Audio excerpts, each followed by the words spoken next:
Okay, let's go. Good morning, Midnight's Edge fans. We're here to tell you that we have so much more to offer you now at our Mixed Tees store. Not just t-shirts and hoodies, but we do have plenty of those, and new designs for that matter. You can also get mugs, and of course our brand new limited Amber Turds stained blanket. That's right, just for your bed or wherever you need it. So head on over to Mixed Tees now and get all your apparel and goodies from Midnight's Edge. Get up, wake up, this is your final warning. It's time for Midnight's Edge in the morning.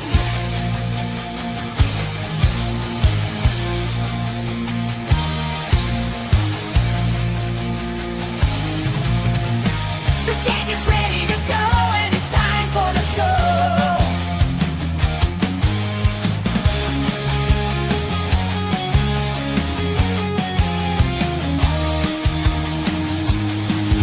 It's time for Midnight's Edge in the morning. Greetings, everyone, and welcome to Midnight's Edge in the morning on this lovely Wednesday, the 25th of June. I was about to say July, but not quite there yet. It's summer movie season, but of course you wouldn't really know it from the box office receipts, but we'll keep everyone entertained anyway. Joining me to do that is Chris Brawley. How's it going? It's going well. Glad to be back. Glad to be back at the Midnight's Edge in the morning. Fantastic. Also joining us is Mr. Paul Chato. Also, nice to be back. Indeed, glad to have you here. Also, of course, we have Scribe Light. Good morning, everybody. Happy Wednesday. Hope everyone's having a good day so far. Yeah, indeed. Tom is otherwise occupied today, but he'll be back again on Friday, if not sooner. But we are going to carry on the show anyway, because as they keep saying, the show must go on. To which Ruby Hoove has gifted 1 Midnight's Edge membership. Thank you so much, and congrats to whoever picks that up. Dr. Longdongler sent £1.99 super stickers for everyone. Please smash that like. Not just for us, but so that you get repeat notifications of the show. This platform ain't too good at sending those out.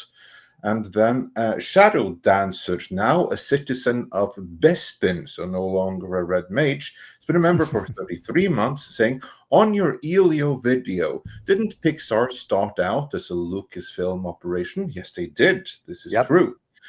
Now, both Pixar and Lucasfilm have been consumed by the Borg. Perfection in action. Yes, indeed. It would turn out that resistance was futile, as was any hopes of the box office success there, because that movie, I mean, as I said there, like, yeah, let's just grant the 150 million that they claim. In reality, it's probably closer to 300, since that was another movie that they had to make several times over, but it is what it is. Anyway, check that video out for those that haven't seen it. And we also dropped a video earlier today, which was about Fantastic Four and Ironheart. So very topical, and we'll be talking a little bit more about that. We have a couple more super chats to go through first, though. Darking says for $5 Disney to produce the Frantics biopic, starring Pedro Pascal, as all of them. Hey. It was their Girlbosses wives who wrote all the jokes. Sounds about right. Yeah. He can play all of us. Yeah. I'm looking forward to it already. Maybe he'll shave to play you, Paul. It would be nice if he finally Hey, shaved. if I could grow a beard, I'd be happy. I don't think Pedro can actually grow a beard, honestly. Oh, he's Pauldro Chato? Pauldro. Ooh, I like it. Yeah, there you go. He's a Latino. He was able to grow a beard when he was 3.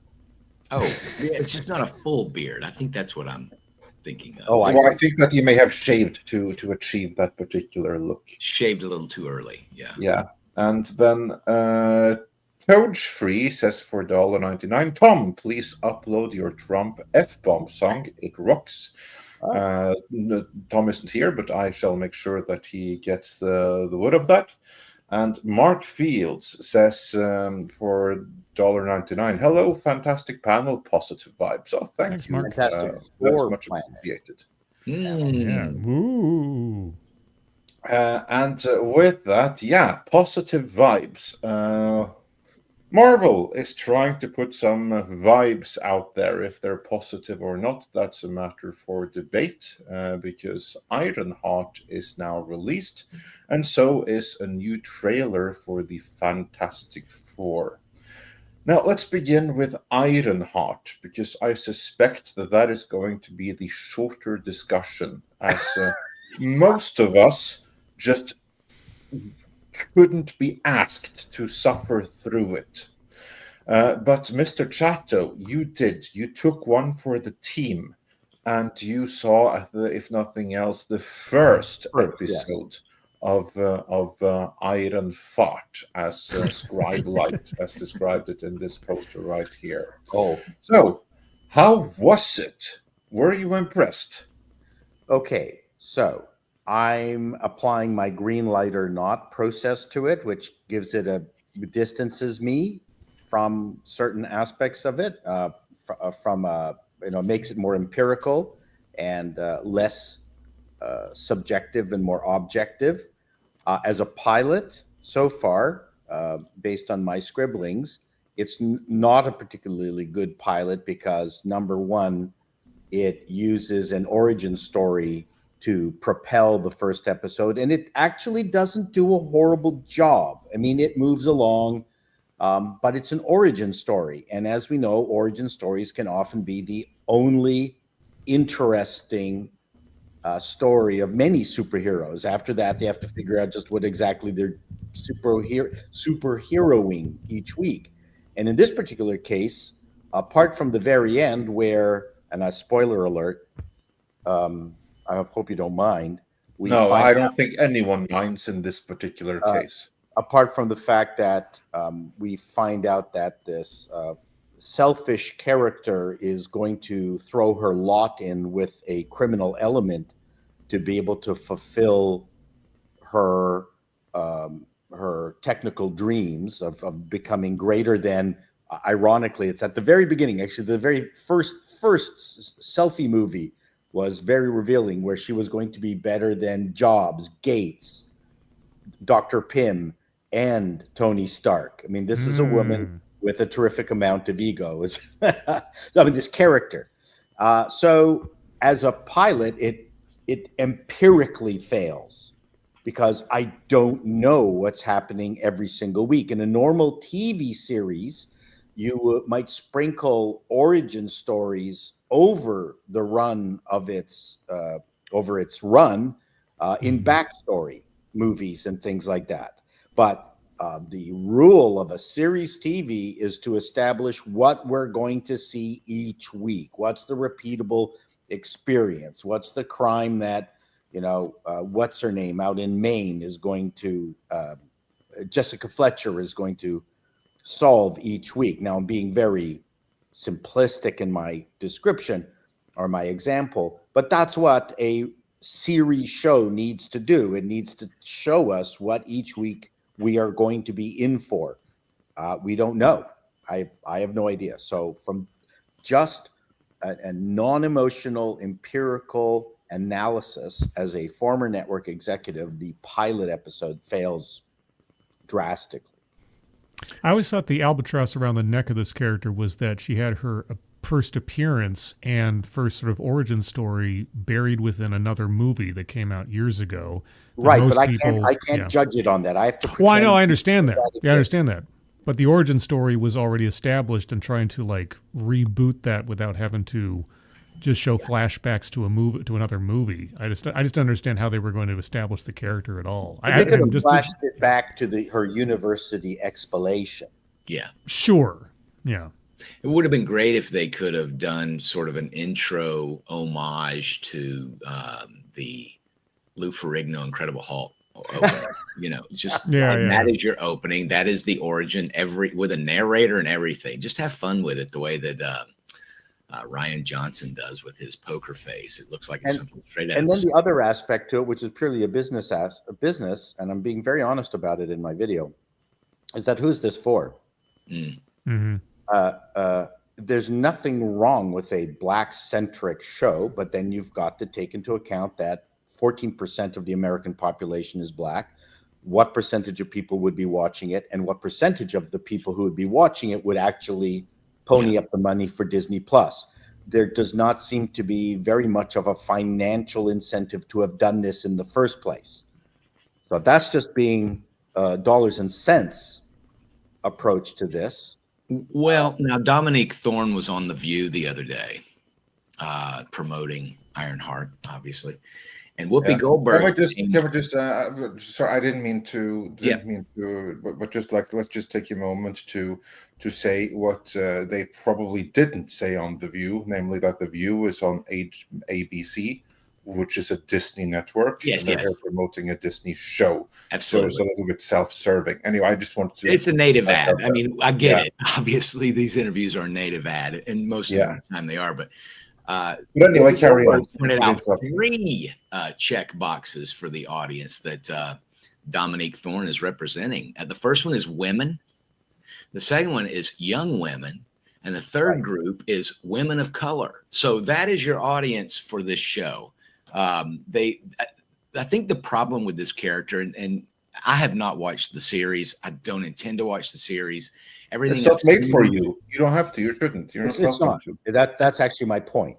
Well, the hubris of this character, is she likable at all, Paul, in this show? Yeah. When her MIT pass is negated while she's flying about to Chicago and her suit falls apart is quite funny. And a logical, because I'm watching it, I'm going, well, first of all, why is she allowed to fly away in the suit that she built at MIT? They would have cut off her access. But we know in the corporate world it happens immediately. Right. Okay. So they waited to get the biggest bang for the comedy buck, and it was really funny. Okay. That was a great moment. So she was able to play those quite well. With so, pathos? okay. Like you felt bad for her? Yeah. Okay. I actually did. Excellent. Her character, she is, that's not her fault, but her character is kind of an asshole. Yeah. That's well, not her by the fault. end of the series, if spoilers are still okay, are we still okay with mentioning any spoilers? We don't care, I believe, is on what Andre is going to say. By the end of the series, I think the cliffhanger, and that is if this show gets a second series, which I'm doubting already, but she literally makes a deal with the devil at the end. So Yeah.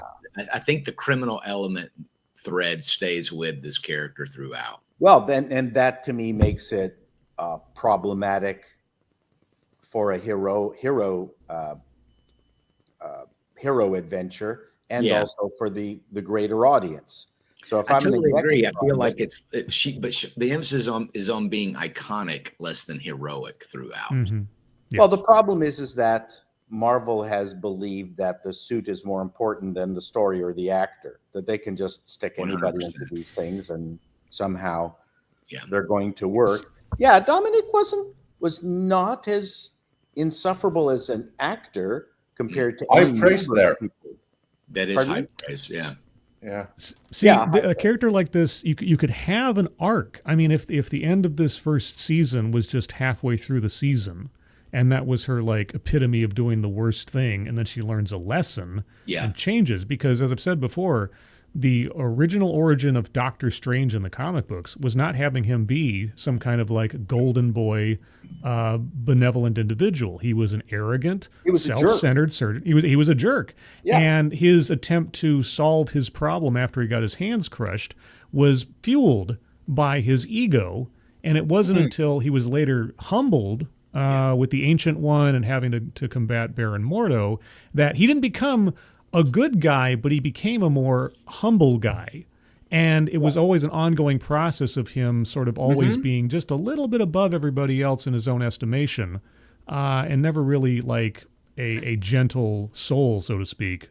He became better later. So you can have a character who starts out with a selfish intent, who eventually has to face a challenge that, puts them up against something greater than themselves, or they have a moment of revelation. If they did that with her in this, Yeah.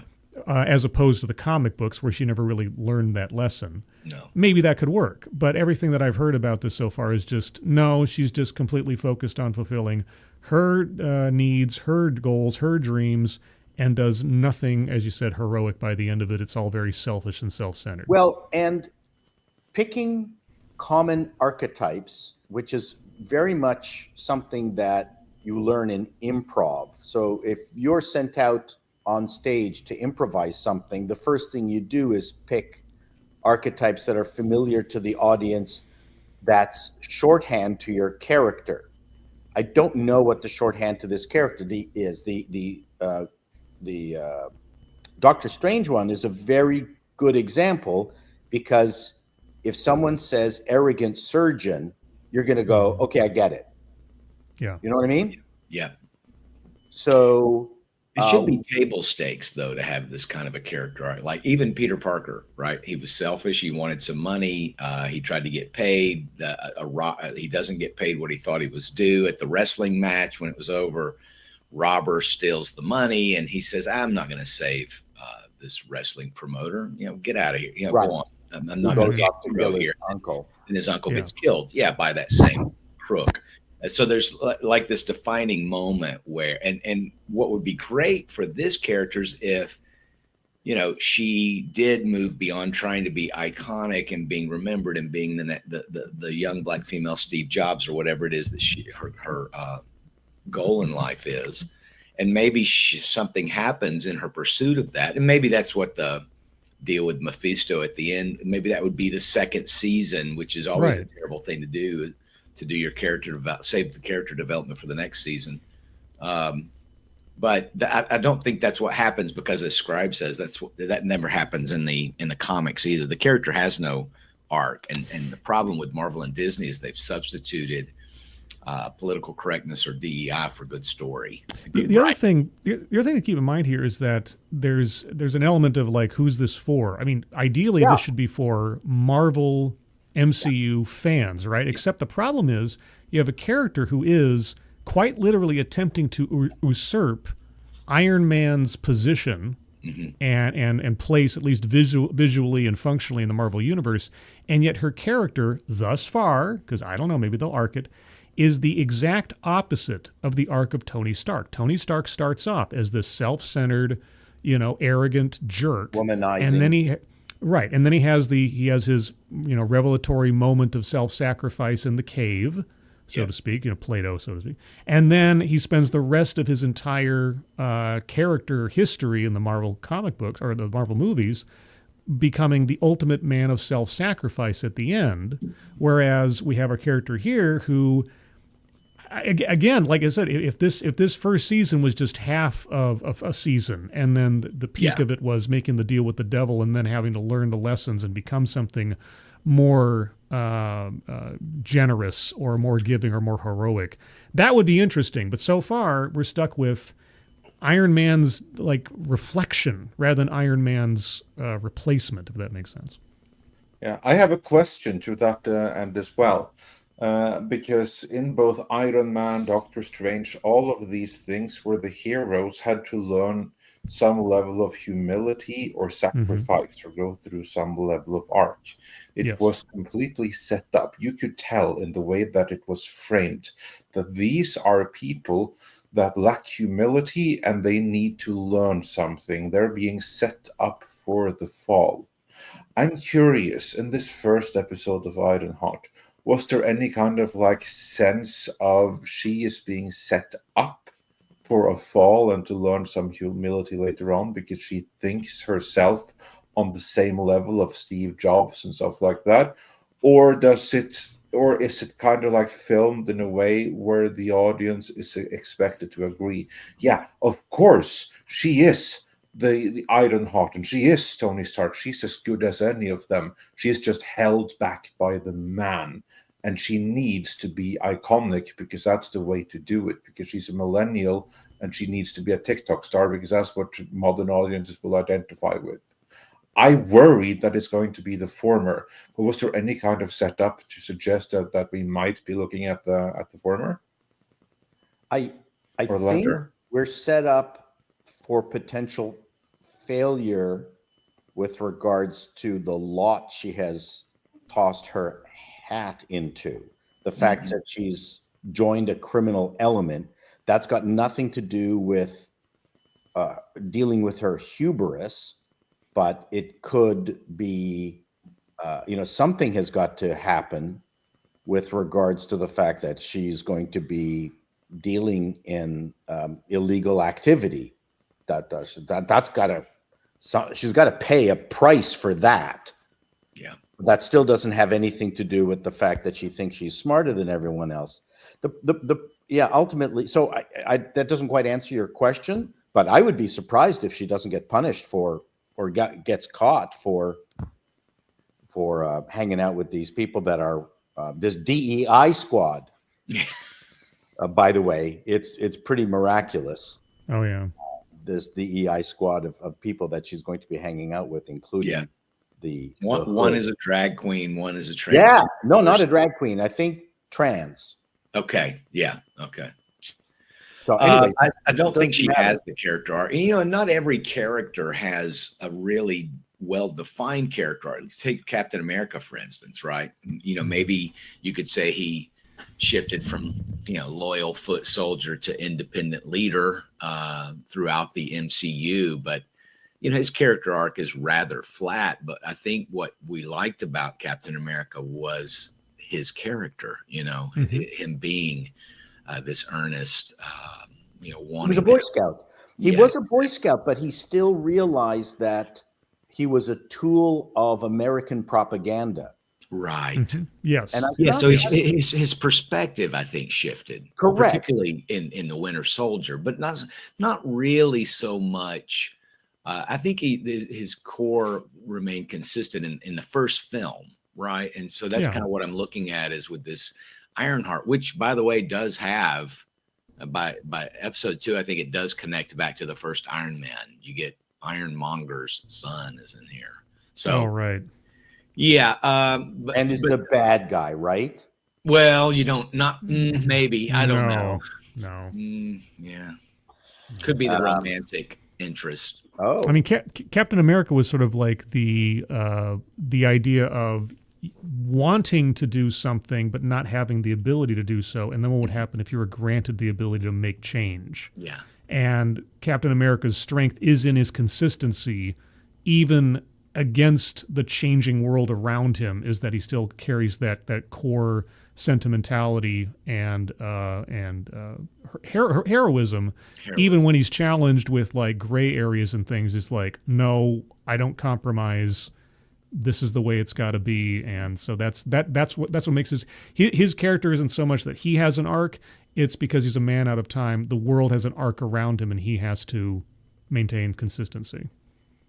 Yeah, and I think that's what makes Winter Soldier such a superior film to the first one, because really the only big change in the first one is he gets roided up so he can now be the hero that he wishes he could be. And there's some fun moments, in the military, and some great scenes. And then sort of that ending, which is really clever, with Samuel Jackson, and he realizes he's now a man out of time. But we don't really get much change until I think Winter Soldier. We don't need change. No. That's a fallacy.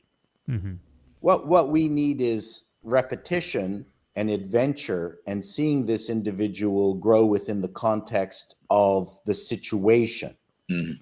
It's not a problem for us for them to return to equilibrium, which I talk about a lot, especially with a superhero. We want the superhero to return to equilibrium and not, we don't want them constantly growing in places. No. Yeah, we want everything back to the way it was somewhat at the end. That way you can have another next month's issue and do it. And I think, a movie that not everybody universally liked, but the Thunderbolts, you had the Russian guy who was like dead consistent, loved him, and also the bargain basement Captain America was fantastic. Yeah. So these were two characters that were very true to who they who they were in the previous movies. But this show, has the problem where they spent too much time on the origin story and not enough time fleshing out the secondary characters, which is what a TV show would normally do. So now so part of the problem is that based on the narrow audience, they spent way too much money on this show. I don't know what Disney is thinking, where they go, we're going to make a show that is, extremely black centric, and we're going to spend just a shit ton of money on this when the obvious demographics are not there, and none of the performers there are Will Smith. Like, we don't have a lead black character that we know that can bring in a white audience. I'm being really crude in this. Yeah. But you can't think of it in any other way. What is it that gives this broad appeal? It doesn't have that. I guess my question would be, listening to you, Paul, is this a TV show? Does this actually qualify as a TV show? I understand it's a streaming series, it's a limited run, whatever else, but just in the absence of the basic structure you would expect from a TV series trying to set up a character and side characters, does this even qualify as a TV show? So there's two parts, two ways you could review this. Number one is, Paul, you're an old fart. You're looking at the old way TV was done. It's not relevant anymore. This is the future. Shut up. Mm-hmm. That wasn't my intention. No. Yeah, I would say that the people that made this show and is going to lose this. Oh, we lost Andre. Speaking of losing, Paul, carry on. Oh, you cut out. You cut out, Andre. Yep, Andre. So finish your thought. Uh-oh. Lost him again. Lost him again. So again, there's that. Yeah, no, I'm here. When did I disappear? Just when you started. Just carry on. Of Lincoln. This is a BET drama, is what I've heard it described as. Oh, it is the truth. It is. All right. And I'm afraid, they've got some animated MCU shows in the pipeline at Disney Plus, but the next one is Wonder Man, which they, I hate to say it, they race swapped that character. Yeah, they recast him. Yeah, but at the end of the day, if the character is witty and likable, something I was going to say, my wife and I, whenever we watch shows together all the time because we're married and she's my best friend and we're attached to the hip and we must consume all content as a couple most of the time. We will be watching a show, and at the end of the first episode we've watched, or any episode, we might say, or I'll generally say it, I don't think I like anybody on this show, or I'll mention the character that I like, right? So there has to be a likable character. And from what I understand, the funniest character on this show might be the transgender person. So if they're well-written characters, and they're generally likable, not like some scummy, violent, heinous person. Even if it's well written and very well acted, I might not like them. But then again, I might also not want to watch an entire series of episodes dedicated to them. If you know what I'm saying. So I feel like Marvel is they're in this weird zone where they are making I think this show was announced in 2022, I think, or 23. Yeah. Mm-hmm. So they've still got to get these things out of the queue that don't make much sense. Maybe they've learned their lesson. I don't know, but I agree with you. I don't know who this show was made for, other than those who might be excited for a BET drama. Other than that, I don't see an audience for it. And you do need to have charismatic actors, and I don't care what color they are. Yes, to make it's not an issue. But again, for instance, when Hollywood discovered Cleavon Little, they tried to put him into a whole bunch of TV shows. They weren't prejudiced against Cleavon. They went, "Oh my God, this guy is really funny, charismatic, good looking. We don't care that he's black." You're right. I mean, Hollywood is great, when it comes to that kind of level of capitalism. They couldn't make the TV shows work. But he did get into Blazing Saddles because the movie insurance firms would not insure Richard Pryor because of his drug abuse. They wouldn't insure him, and so they got Cleavon Little, and he was absolutely frickin' fabulous in the movie. So I judge. What is it? Martin Luther King said, "I judge an actor by their ability to get the laughs." Yeah. And hit the mark. I think that's what Martin Luther King said. It's something like that. I mean, I appreciate your paraphrasing, and I agree. I don't think race is the issue. No. I think leading with that is because you're chasing some kind of an audience is very cynical on Disney's part. But my point is the supporting Yaha cast. Abdul Mateen, the guy that's playing Wonder Man, I like him, and if he's funny, it's a great premise, and it's not like Wonder Man. Just like Ironheart or anybody. But the problem with Ironheart is the supporting cast, where when she goes home, she's got her nagging mom, and she's got a coven of her black female friends at the table, like chatting up and doing things, but they're doing it in a very ghetto way.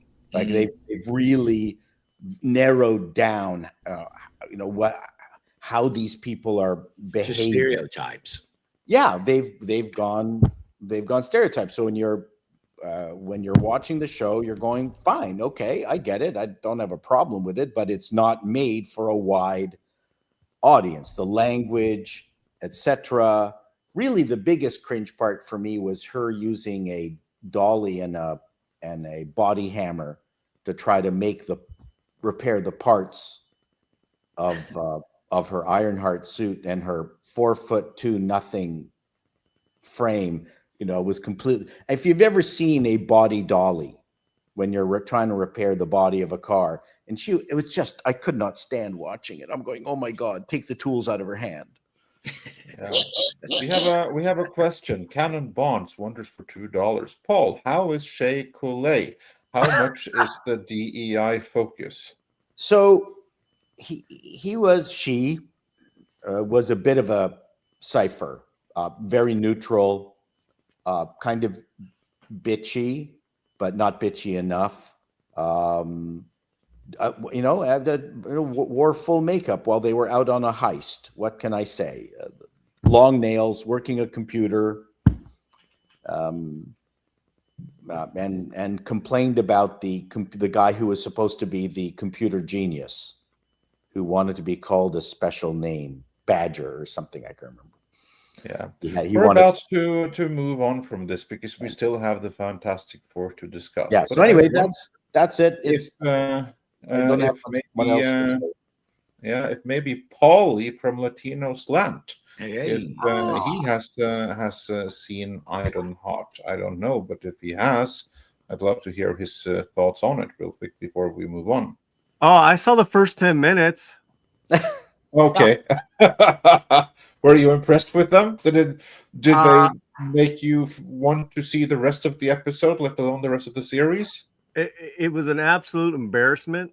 I think Romy was listening while she was like doing some other work, and she was listening to it, and she's like, "Turn that off. Put something else on." Yeah. It was so odd because just when that first 10 minutes, it was just the storytelling was just like splattered, man. Like what's going on here? So I just saw the first 10 minutes. I'll get back into it, man. But this is wasn't bad. So far. This is bad. Yeah, and I came in to give you guys some Superman info. Yeah. Oh, that's awesome. You want to share it behind the scenes or with everyone? No, I could share it now. I mean, it's basic. It's pretty simple. We're going to see Superman tomorrow night. Oh, really? Wow. Yes, media screening. Let me get. Sorry, I'm kind of off center here, guys. Wasn't expecting to come on. Love the driver's cap, Paulie. Hey, how you doing? Hey. Forget about it. Yeah, and I'm growing my beard too, so I'm like, It'll be interesting when you finish the first episode, because I did catch moments of charm from Dominique. Sure. I didn't think she was entirely charmless. No. Like okay. That being said, it's such an unbearable character in what. Yeah, Wakanda I'm not Forever. arguing that. No, in Wakanda Forever. But if you're Oh, it was- saying she gets a little more endearing, I mean, okay, but she's definitely a likable person on the interviews that I've seen. But here's let me give you the Superman intel. Yeah, go for But it. you know, does she enjoy playing the insufferable character is the other part of it. There's people who like to represent, you know what I mean, Paulie? And so that Right. that affects the way they're acting the role. Yeah, she seems to be pretty level-headed, smart, present in her interviews, and not hardcore pushing anything. But she didn't write the character, you know. Yeah. But let's move on from there into Superman, because Polly may not have all the time in the world. Paulie has Superman news? Yes. Yes. So we are going to Superman tomorrow night. Media screening at Century City, 6:30 p.m. Pacific. So which would be June 26th, and I find it, and we'll double check on this. But I sent you a. Well, let me just share this. I sent you a little screenshot, Andre, in your X file. Okay, yeah. So that info, I'll just say, is the embargo information. Yeah. Social media sentiment embargo, which that's a first. Social media sentiment. Monday, July 7th, 9 p.m. is when it disembargoes. Right. I guess when we can put our reactions up. Review embargo would be the next day, noon Pacific, 3 p.m. Eastern. So and the movie opens to the public on the 11th. Right. So and it might be opening in Budapest on the 9th. So I might see it in Budapest. Oh. Yeah. Come and join me. International man. Well, that's fairly confident, because that basically means that that it's going to be a full week of social media sentiments before the movie actually opens. And if there's a screening tomorrow, there's going to be more. So from weeks, so we'll be getting a lot about the movie in the next few weeks here. So that's me fairly confident. Yeah, I'm a little surprised, Andre, that actually it's not with all the drops, because it's like almost every day there's like there's a new. Wasn't there a new international trailer that was dropped? There was like half an hour footage shown in Brazil. Right, Brazil. There's like various international trailers dropping all the time, like TV spots and stuff like that. I don't know about like a new trailer, maybe. Well, I'm just surprised that. Okay, so that being said, I'm kind of surprised that we got to wait so long for the so at least for the social media reactions. Like that's a long time. That's over a week. Yeah, they must know it's going to leak. Okay, all right. I can't imagine otherwise. Tomorrow's Thursday night. Then we're looking at what's 7, 8, 9. Yeah, you're looking at almost 2 weeks. You're looking at 2 weeks until from you've seen it until almost 2 weeks, like week and a half. Yeah.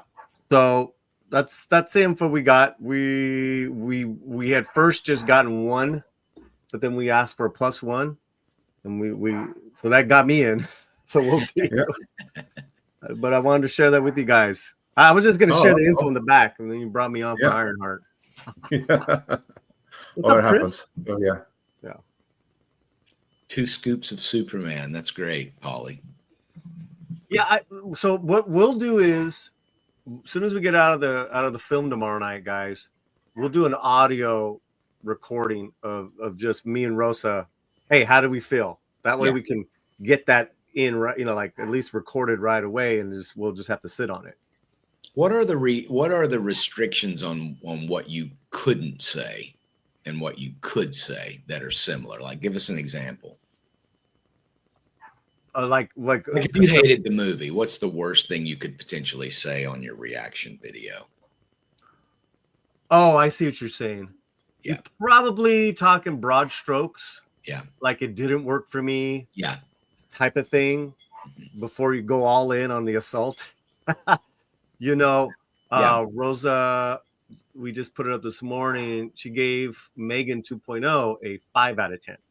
Okay. So you can rate it. You can rank it, rate it, and give your feelings. You just can't get into specifics. Yeah. And lately, the only ones that have told us like, hey, can you please keep positive or whatever was the ballerina. We're just like, no.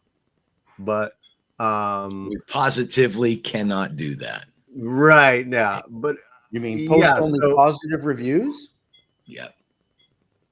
They were trying to. Yeah, that would be the implication. Yeah, like if you don't have anything positive to say, then please don't say anything at all. Right. Yeah. Right. Yeah.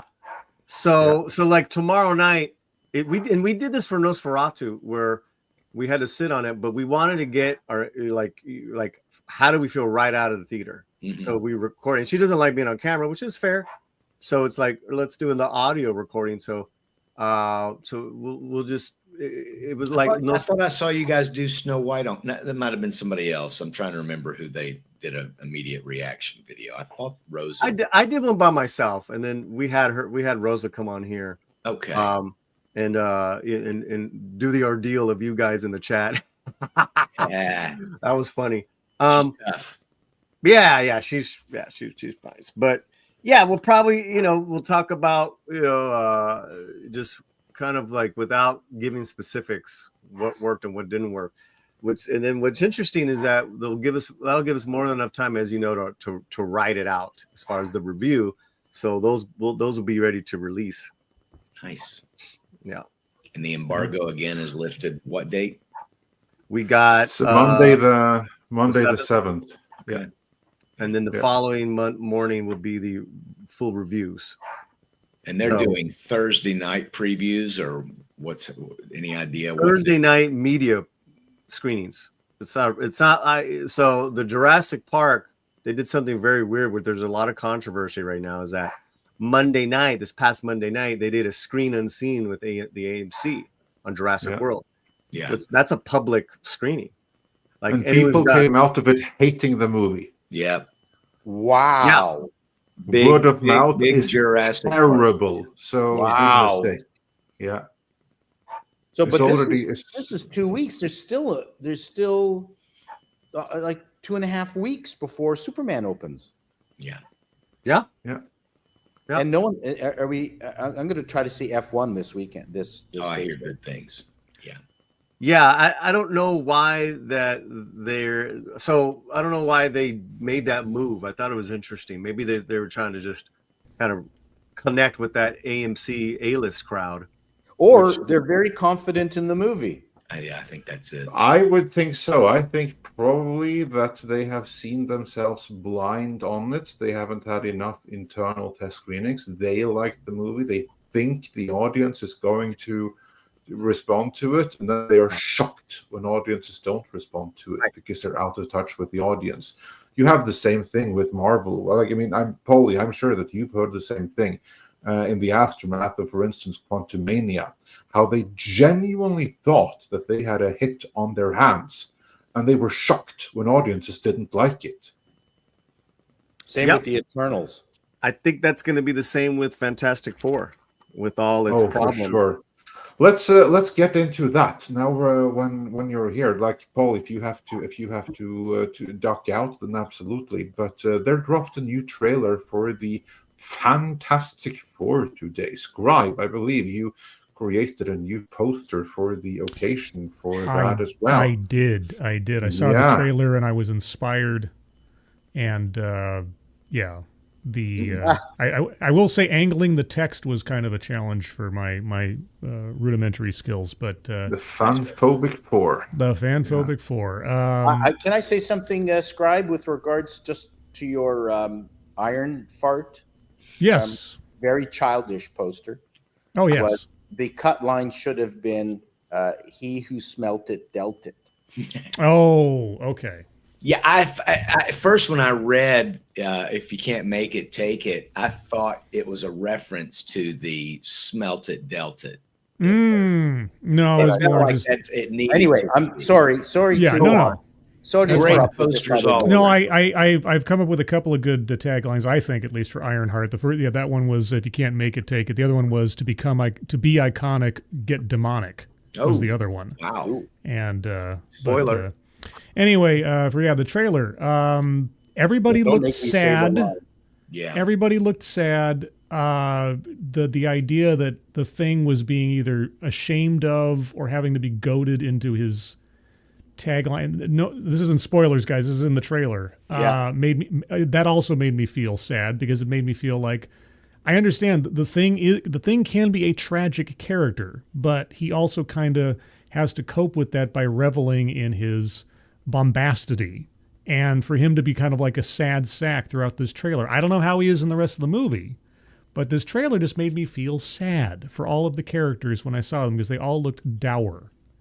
Yeah. See your point. The worst one actually was Johnny.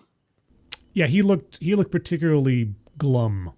And I see your point about Ben Grimm. Ben Grimm, I would say, under most conditions, is the showman, and would be to overcompensate for his situation. Would be saying the tagline every single time. Although, depending on the situation, I thought that was quite a funny moment. Like, don't make me say it. Like, I'm sick of it. Yeah. But he shouldn't be like that all the time. Like, if he's in front of the general public, then he should be happy to say it. But when he's with Johnny, that could actually be quite a funny moment. Yeah, they played it a few different times. It was like he wanted him to say, "What time is it?" Just when they were all out on the deck before dinner. That it's dinner time, and it seemed like Johnny was trying to get him to say it then. And then, of course, the guy on the street wanted him to say it, and he said, "No, that only happens in the cartoon." And then that scene where Johnny is carrying him in the sky, so it's like Johnny's lifting. Yeah, he's ready to launch him, I think. Yeah, and did you notice that it looks like Ben's got a beard or something? Yes. Yeah, there's something going on there. He's gone Looks Thanos. ridiculous. Well, you're roboting pretty hard, Andre.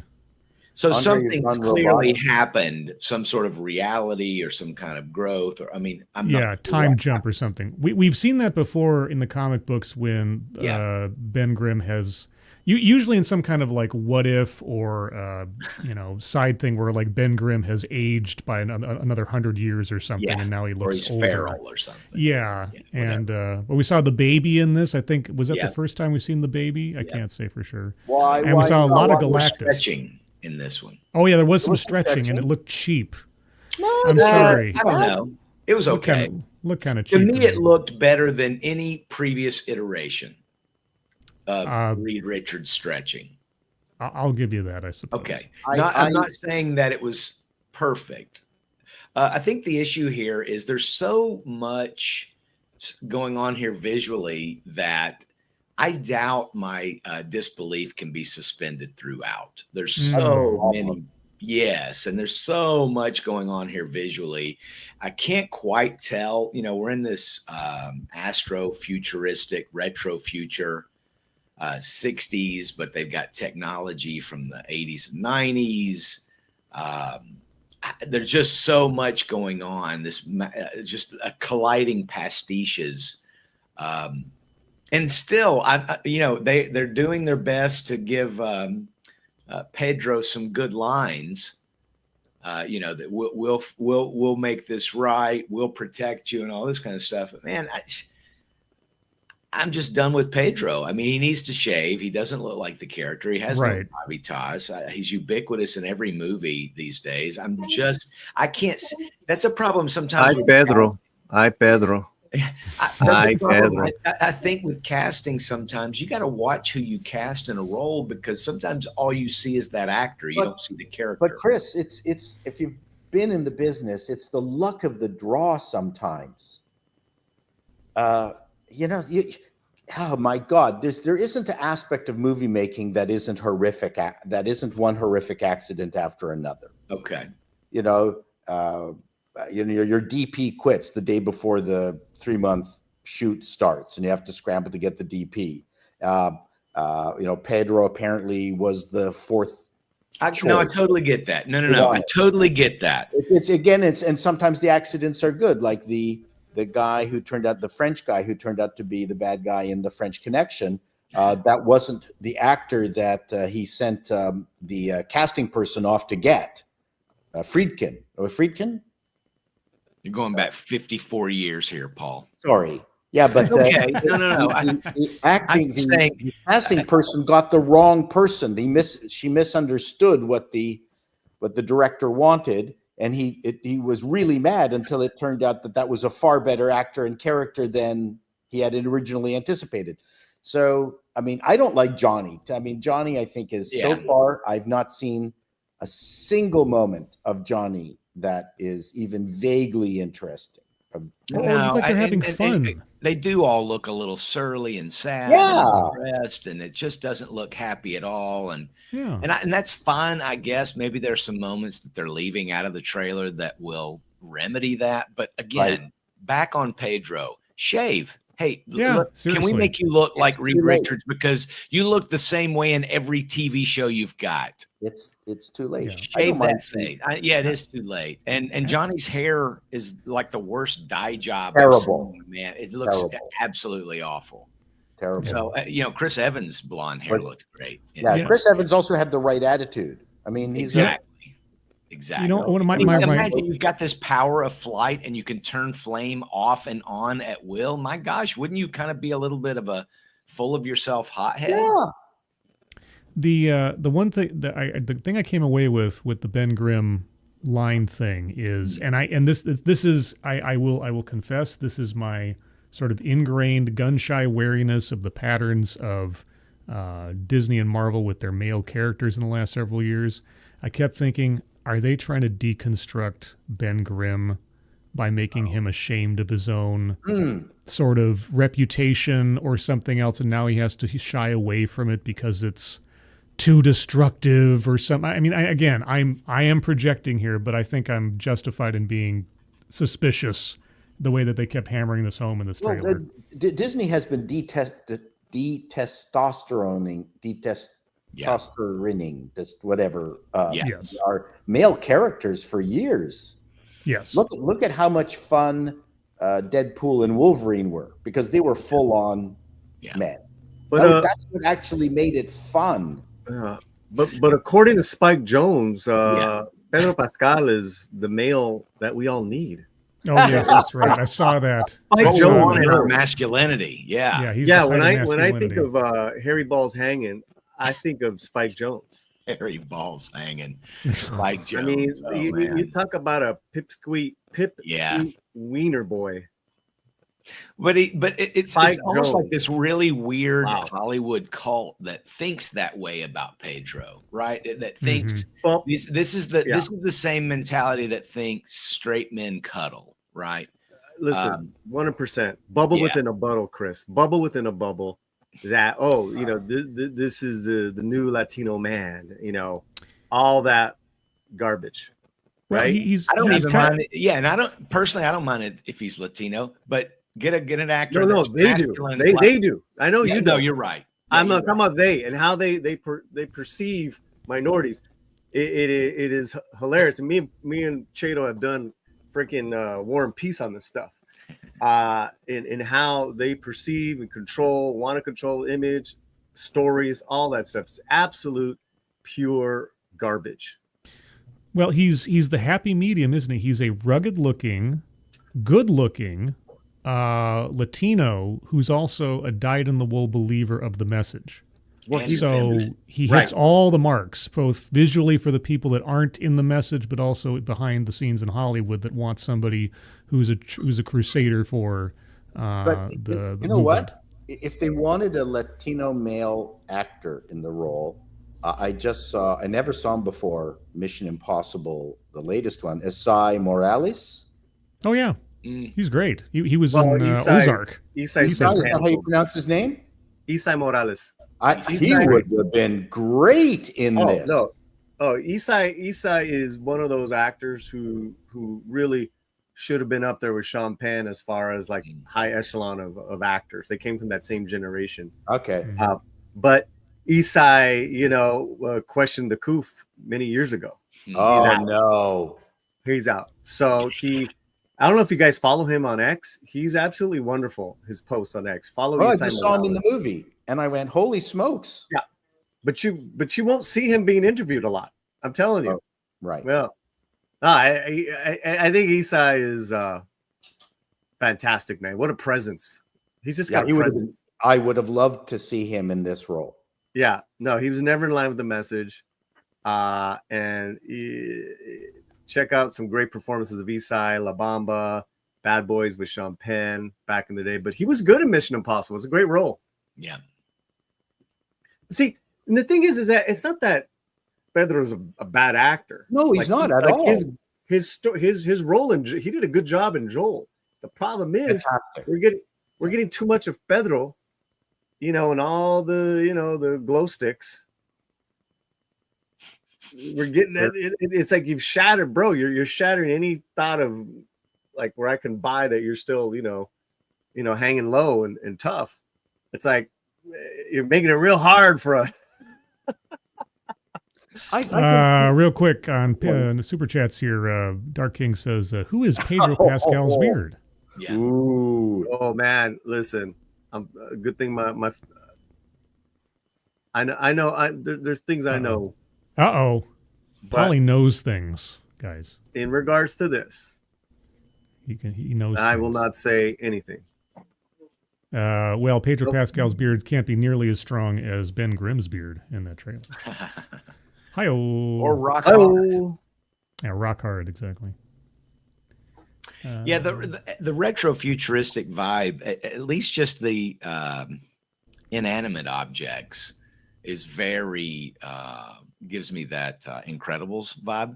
The world design is great. I really like the world design. I like the visuals. Me too. But I will say right now, while I should have a reasonably clear connection, that I thought that this trailer was really good, and I would have been sold on the movie if I didn't know about all the girl bossness. But given what we know of the movie from elsewhere, I thought this trailer was really deceptively edited. Yeah, it was actually probably the best trailer so far. I think it was the best. Yeah, for sure. The Smurfette or the Surfette, she looked as good as the female could look. Probably the least realistic, rather, character in the mix. But I thought everything looked fun. It looked witty, except everyone's still having that dour expression, Yeah, I didn't the only one who understand wasn't witty, of course, was Johnny. It looks like he's, that he needs to be on kind of like off your self watch because he looks chronically depressed. Yeah. So, which is a shame. I'm wondering. I had heard that Ben Grimm had a girlfriend in this movie. Oh, they actually bring Alicia. It's Alicia, isn't it? Well, that's I had heard that it was Latasha Leone that was playing his girlfriend. What? Okay, that's just maybe that was just a rumor at some point, but what did you guys think of the brief shot of the new Silver Surfette? Yeah, I thought it looked better than the previous shot. Yes. It still looked less realistic, like it looked computer animated more than because obviously it is, but it was an improvement. I agree. Oh, I thought it was a huge improvement. Mm-hmm. Yeah. And what about Galactus? We see him stomping through the city like the Marshmallow Man. I mean, it was fine. I was a little bit surprised. Did you see the boot stepping on? Maybe it was the moon or another planet or in some dust of some sort, and the tread of the boot left a 4. I think that was one of the other characters' feet. I don't think that was Galactus's. No, I don't know it was Galactus, but I thought I saw it. Strange because if you lift up your shoe and showed me your tread, it would be a backwards 4 on your tread. Maybe it was designed that way to leave branding correct. I don't know. It was a strange choice. Mm-hmm. I just think it was interesting that they gave Galactus really extreme lesbian Doc Martens. Combat boots. Did anyone see the spoilers? Chicks that wore those boots, man, those chicks were trouble, man, because you always you know, you go skip class and they'd be wearing the creepers, the Doc Martens, and the bomber jackets. Yeah. Listen to ska music and smoking cigarettes. You know, At the wall. Oh, wait a minute, I didn't do any of that. According to my sources, Latasha Leone is in this movie. Her role is still undisclosed. Maybe she's a villain. And she became a weirdo, man. Man, I just watched the recent episode of Poker Face, and she's just so awkward. She's always been a little weird. I like the first season. I'm not liking the second season. She's a very awkward person. Did you see that interview she did a few months ago? With She who? got severe TDS. Oh wow, man! But I'm noticing my wife picked up on her having like the shakes or something. Yes. They try to hide it really consistently in the show, but every now and then they can't hide it. She's got, I don't know if it's DTs or what. Well, listen, I hope for her health, right? But that is definitely what I thought when I saw her talk. I was like, does she have it? Not TDS, but is she, MS?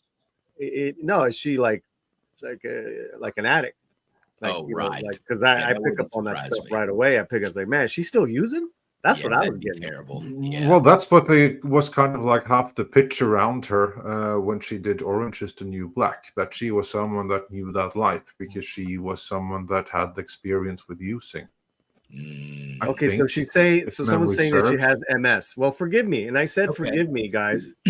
Well, I hate to have any health issues, obviously. Yeah. Listen, I'm not trying to. I said forgive me, anyone in the chat. I'm 10 years sober, so that's the thing I picked up. But I don't know her, so she has MS. God bless. Yeah. But maybe she's the voice of Herbie. Have we heard Herbie's voice yet? I don't know. She was in the Howard the Duck, like a What If episode or something. Guys, I apologize. I have to leave. I got a call from work, and I gotta drop. Okay. I thought I had more time. Yeah, I thought I had more time. Everybody have a good day, and I'll hopefully see you. Bye, Scribe. Friday. Bye, guys. We always think there'll be more time. We are about to round out here relatively soon anyway, because we have a couple of super chats. So let's put a pin in the fantastic for discussion until we get through these. Enslaved Hamster says for $2 Ironheart inspired by Robin Hood. Superheroes. It sure looks that way.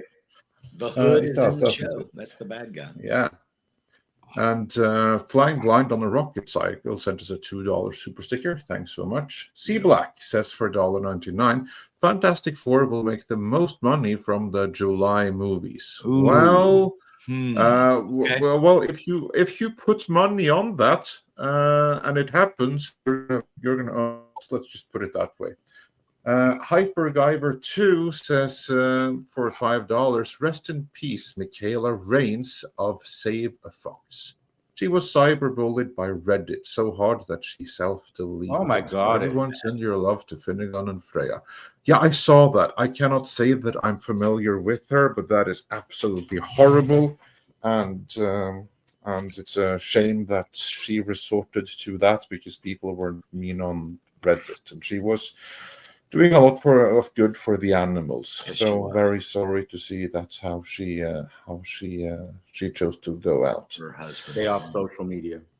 Yeah, and Dark King says for $2. Chris, Pedro has gravitas, not gravitas. Okay. Yeah, Thank you. wrong. I And agree. Date Ripera says for 100 Argentinian soul, if memory serves. Johnny looks like a less masculine Ellen DeGeneres. Yeah, that too. Of course, my go-to is I always forget this individual's name, but Chato, you have the same association. Page. Um, Oh, Ellen Page. Yeah, Ellen. yeah, exactly. Ellen Page, under a different name right now. Yeah, he That's does. who Johnny reminds me of. Yeah, I agree. That that same face of unbridled joy. She used to be cute. Oh, I love the sarcasm on this show. Yeah. And yeah, I agree. She was cute. And Rick Johnston has been a member for 1 month. Oh, thank you. And says, "Hail, Midnight's Edge and the gang." Yeah, we're glad to have you here. And Admiral Teague has also been a member for 31 months. And with that, we are up to date on the YouTube side of things. I have checked the machine, but any final thoughts on the Fantastic Four trailer? Anyone? I thought the trailer convinced overall that was this good. is a movie to check out? I thought the trailer was maybe one of the better trailers that they had. At least we saw stuff. Yeah. I would agree. Yeah. I think it needed that they needed to lead with this one, a Yeah. teaser, and then this needed to be the first full trailer. Mm-hmm. Yeah. I think that they played down the girl boss, much like Andre was saying, that it didn't make Sue out to be sort of a leader. I will say this: the problem with the Fantastic Four is it's like we're telling the same story again. You know, we've done this. We've been over this. Yes, it was a male Silver Surfer instead of a female Silver Surfer. Yes, this version of Galactus is anthropomorphic, so it's a giant humanoid type creature rather than some cloud in space.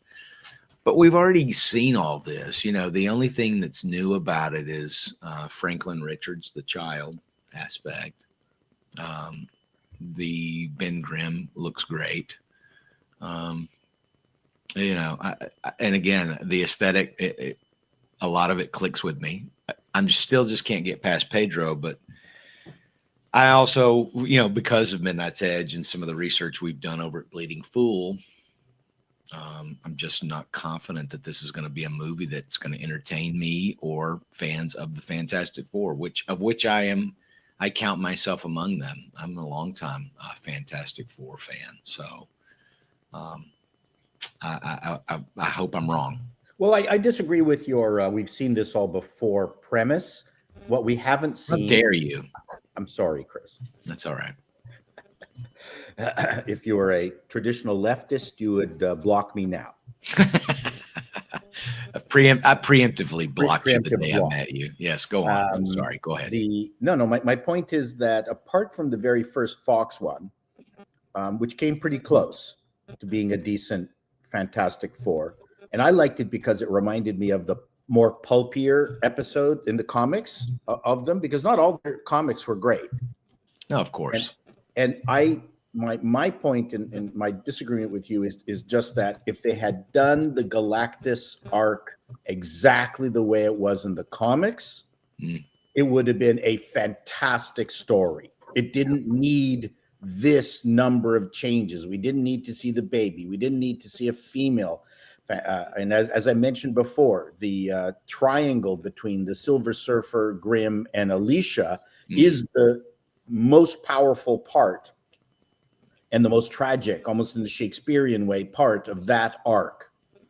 And what Silver Surfer sacrificed to save humanity, they could have just done that.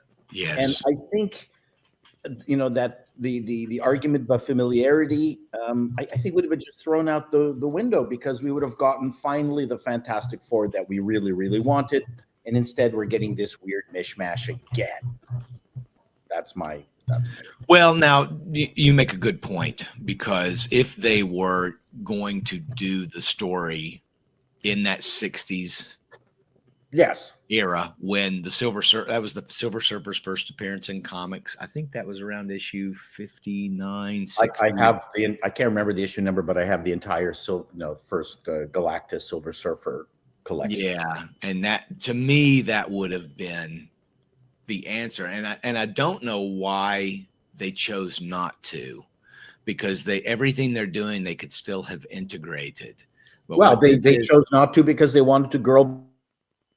Well, you could have still kind of girl bossed a little bit if Hey, you wanted, you know. Real quick, did we read this on the super chat from Rumble? I'm gonna read it. Kid Piz 93 says for $1 US, thank you, on Rumble. Paul, I think they're referring to you, Chato. They don't care about money. It's about changing culture. Yeah. To wit, they also don't care about staying true to the source material, will be the implication of that. Yeah. So why girl boss a little if you can girl boss a lot? Girl boss little or girl boss a lot. I would prefer less girl bossing, but you know, just the unnecessary change of making Silver Surfer a female. I saw on X, or maybe I think it was a Comic Book Movies Facebook page. Someone said, "Why did they make Silver Surfer a girl? Why not just use Norrin Rad?" And someone in reply said, "They're going to have the male Norrin Rad in the normal MCU. This universe is going to be destroyed," as if that were an excuse for it. Like they could have done anything they wanted, right? Of course they could have done anything they wanted, but what they did, I think that has to be an excuse straight from the studio, because I've seen it so many times. You think so? Okay, maybe so. I think so. I think this is something. I think that excuse right there is something that's been seen from the studio, because I see it appearing so many times. Yeah. I think it has to be like some bots or something that has put that out there. Of course, it's bullshit. Right. They wouldn't introduce a female Silver Surfer if they weren't keeping the Silver Surfer. I mean, why introduce a female Silver Surfer and say, oh, well, later here's the real Silver Surfer. He's a man. Why would you do that? You wouldn't even waste the screen time. Yeah, I totally agree. I think it's because it's them doing what they do best, which is just mucking it up for woke points, I guess. I mean, I'm tired of using the term DEI or woke, but it's still there, and it's an unnecessary swap again. And it's not even though it's like, oh man, I'm part of the He-Man Woman Haters Club. You can't make my Superman a Supergirl or whatever. It's just like, why do it at all? That's not the character we know. Why couldn't you just do what we liked already, what we loved about the comics? It's like we're doing something educational here. I don't know what's going on. We're changing the world. We're trying to. Yeah. They're changing the world. All right. I guess we're done. Better. Oh. F4 will make 30 to 40 million day during its 3-day opening. I think that's probably a little bit low. I think so too. Packing protons for $2, but you know, I don't think it's going to do what the initial estimates will be. I'm kind of anxious to see what the estimates start coming out of the Hollywood Reporter and Deadline and Variety, and then how they get adjusted. I think Hollywood is really gambling. You know, they're doubling, tripling down on Pedro. And I keep saying it over and over. Pedro, to me, is the thing that makes me not that interested in seeing the movie. The Silver Surfette and the girl bossing, you know, I can stomach most of it if it's a fun movie. I've already heard the end credit scene takes us directly into the next Avengers movie, and involves, you know, a villain that we've all been hearing about from Doomsday.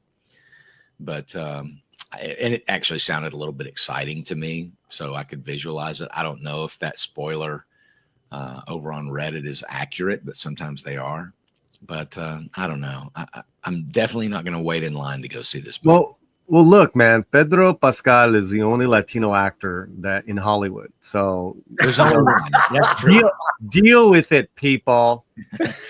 Deal with it, cracker. Oh, yeah. And when I think of Latino actors, I think of Tom Connors Jr., everybody. He's not here to defend himself today. No, he's just popped in. Did he? What? Oh, man. Hey. Tom. What did you say about me? So I have to get going. So I think I'm going to it's at this point, I got to head to Nashville. And now that we have the white, bald, middle-aged male geek quadrant coming in with Tom, I think I can safely step out at this point, if that's okay with everybody. What the hell? Everybody's leaving. I show up. This is rude. no, Did you just wake up, Tom? I'm sorry. Have to go. Did. I gotta go. I was listening to the show and I'm like, this sounds like a 1982 Nerds Kegger. And you had to join us. Yeah. I got the music. I brought it along. I'm late to get out of here and go to Nashville. I'll try to get on Friday, but Paul, I appreciate you disagreeing with me there and correcting me. It was a mind. No, it wasn't a correction. It was just sort of I like using the word part correction. of the direction. Yeah. And glad you showed up too, Paulie, to give us some Superman news. Glad you're here, Tom, at the end, because it's not. Oh, there goes Tom. It's gone.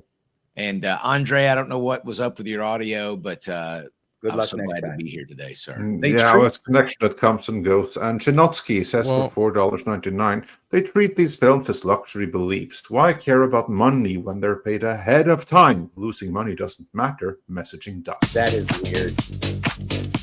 You guys hear it now? They don't know what the fuck they're doing. They don't know what the fuck they're doing. They don't know what the fuck they're doing. They don't know what the fuck they're doing. They don't know what the fuck they're doing. They don't know what the. I have a full 3-minute version now if anybody wants it. You need to upload it. Later, guys. I saw the super Chris. chat. Take care, Chris. So I'm going to sign myself out and just Love you, Paul, even though you're leaving right when I come in. Please, it was a pleasure to be here. Please, I've got an appalling news segment with the most original YouTube title of all time: "Man farts near lesbian shopper." So that someone pointed out that they've I never saw that video that on YouTube. So that's a very good episode, and I will have my green light or not of Ironheart episode 1 hopefully later today. Love you all, and I will see you hopefully Friday. Later, alligator. Bye, Polly. Bye, Tom. Bye, Andre. Take care.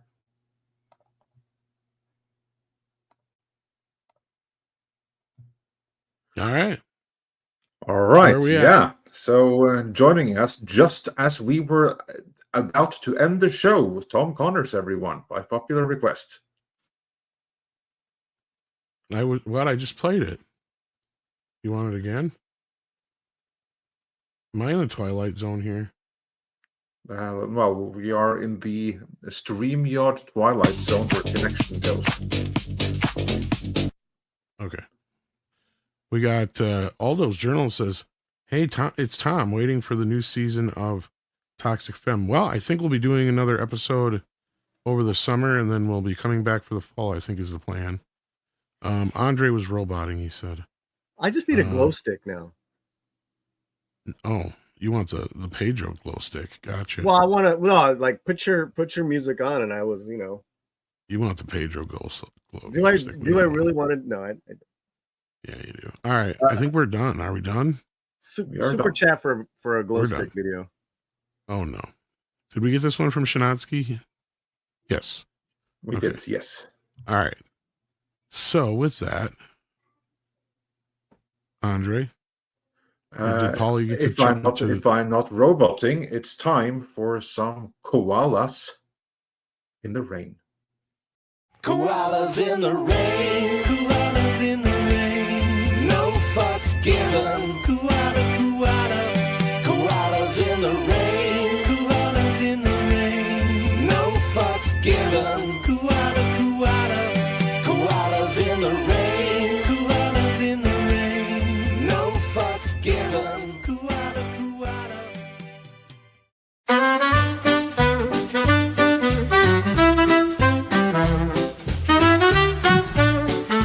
Kid Piz sent in a Rumble rant to say, Paul, they don't care about money. It's all about changing culture.